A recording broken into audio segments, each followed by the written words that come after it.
Depth of field is the amount of the image which is in focus. The depth of field can be adjusted and is described as either deep or shallow. If a large portion of the image is sharp, the DOF is deep, and if only a narrow zone of the image is sharp, it is shallow. The wideness of your aperture affects the size of your depth of field, as wide apertures offer more depth of field when focused on a far subject, and vice versa. Aperture, put simply, is the amount of light admitted to the sensor of the camera. This is controlled by the opening or closing of the camera's lens, allowing more or less light in. Aperture is measured in f-stop.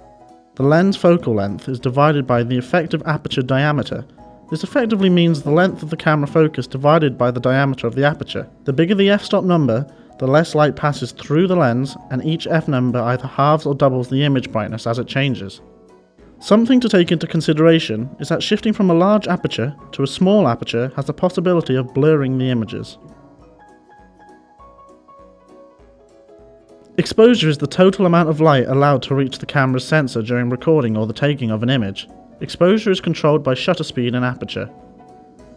In order to maintain a consistent exposure, the aperture must be balanced with the shutter speed and ISO. The ISO measures the sensitivity of the image sensor.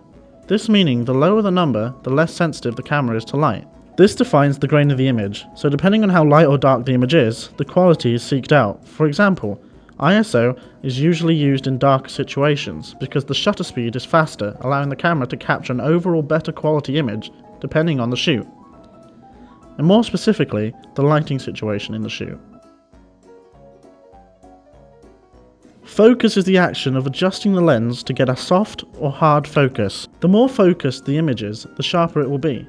The less focused the image is, the more fragmented it will appear. It all depends on personal preference when it comes to adjusting the focus. The ND filter can be used to modify the level of light without changing the temperature of light. This can allow you to use a wider aperture than the current light level will allow. The ND filter is effectively a last resort if you still need to reduce the exposure and you have already reduced the ISO and aperture as far as the camera will allow. The filter can also be used to maintain a wider aperture in bright conditions, which allows you to maintain a shallow depth of field.